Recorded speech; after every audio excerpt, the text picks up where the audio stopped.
जय जय श्री राधे।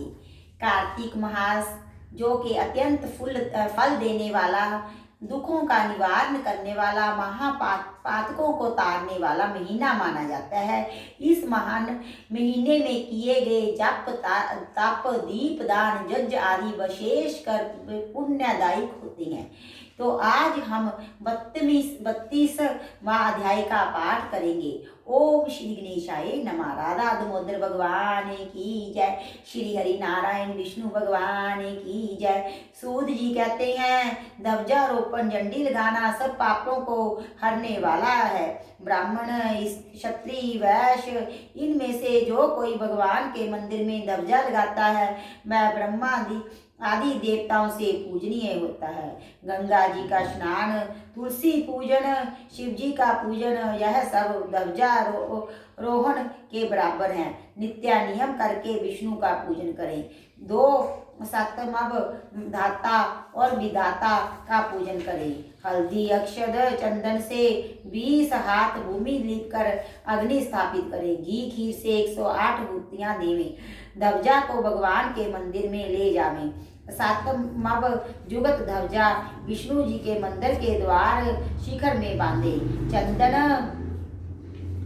अक्षत पुष्प द्वीप धूप दीप से विष्णु का पूजन करें। भगवान की स्तुति करें। हे चैतन्य रूप विष्णु आप प्रसन्न होइए। आप में सारे जगत में व्यापक हो। माया से मोहित लोगों को आप दूर दिख पड़ते हो। हे भक्त वत्सल जनार्दन तुम्हें बारंबार नमस्कार है। इस प्रकार स्तुति कर विष्णु जी को नमस्कार करके ब्राह्मणों को भोजन करावें तथा दक्षिणा देवें। आचार्य को जो ध्वजारोपण करता है और जितनी बार ध्वजा पवन से हिलती है उतने ही पाप नाश को प्राप्त होते हैं। जो पुष्प बांधी हुई ध्वजा को देखकर नमस्कार करते हैं उनके भी पाप नाश होते हैं। नारद जी कहते हैं कि एक पुरातन इतिहास सुनाते हैं। पूर्व काल में सतयुग में सुमति नाम वाला एक चंद्रवंशीय राजा था। वह भगवान का भगत, हरि की कथा सुनने वाला, अहंकार रहत शपथ दीप का राजा था और सत्यावती नाम की उसकी एक बड़ी पतिव्रता स्त्री थी। दोनों ने ही अनेक तालाब, कुएं और बावड़ी बनवाई। सत्यावती नित्य ही भगवान के मंदिर में भगवान के सामने नृत्य किया करती थी। राजा भी कार्तिक शुक्ल द्वादशी को भगवान के मंदिर में ध्वजा बांधा करता था। एक समय राजा और रानी को देखने के लिए भी बांडक ऋषि आए। मुनि का आगमन सुन राजा व रानी ने उनका बड़ा सत्कार किया।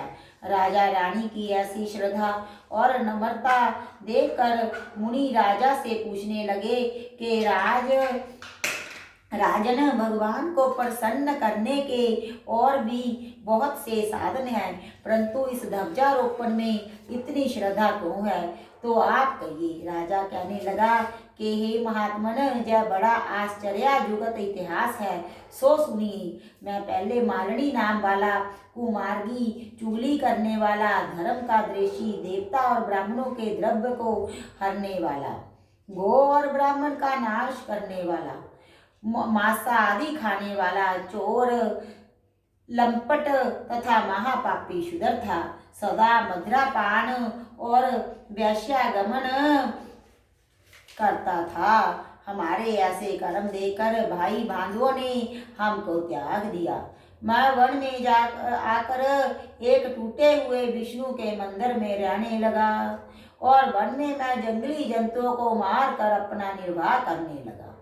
इसके पश्चात विंध्याचल पर्वत में रहने वाली कोकिलिनी नाम वाली निषाद की कन्या, जिसने अपने पति को मार दिया था, वह दुष्ट भूख से व्याकुल हुई हमारे पास आई।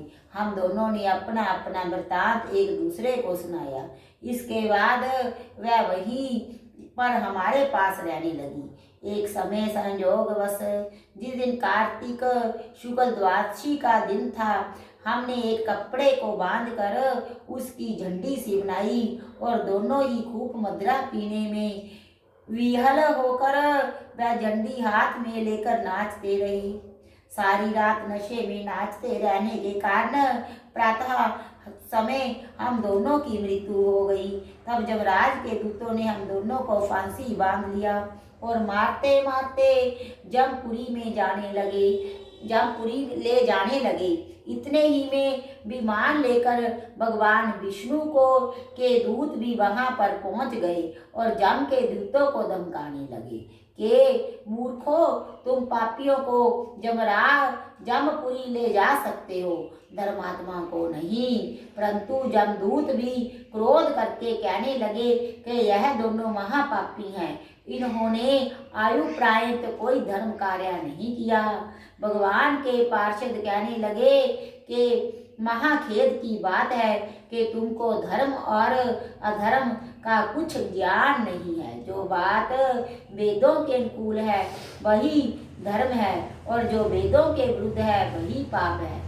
यद्यपि आयु प्रायत महापापों में रत रहे, परंतु इन्होंने कार्तिक शुक्ल द्वादशी को भगवान के मंदिर में झाड़ू दी, दीपक जलाया, नृत्य किया। चाहे अनजाने में ही इन्होंने ध्वजारोपण की, मंदिर में झाड़ू दी और दीपक जलाया, परंतु इससे इनके सब पाप नष्ट हो गए। इसलिए यह विष्णु लोक में जाने योग्य है, जमपुरी में नहीं। सजा राजा ने कहा कि इतना कहकर भगवान के दूत हम दोनों को विमान में बिठाकर विष्णु लोक को ले गए। उसके बाद जहाँ मृत्यु लोक के श्रेष्ठ कुल में आकर राजा हुए, कोकिला नाम की निषाद कन्या यह मेरी रानी बनी। यहाँ भी भगवान की कृपा से अतुल्य संपत्ति है। जो हमने अनिच्छा से ही ध्वजारोपण की, उसका यह फल मिला। तो जो मनुष्य श्रद्धा सहित भगवान के मंदिर में ध्वजारोपण करते हैं, उनका तो कहना ही क्या है। इति कार्तिक महात्मा 32वां अध्याय। जय जय श्री राधे श्याम। राधा दामोदर भगवान की जय।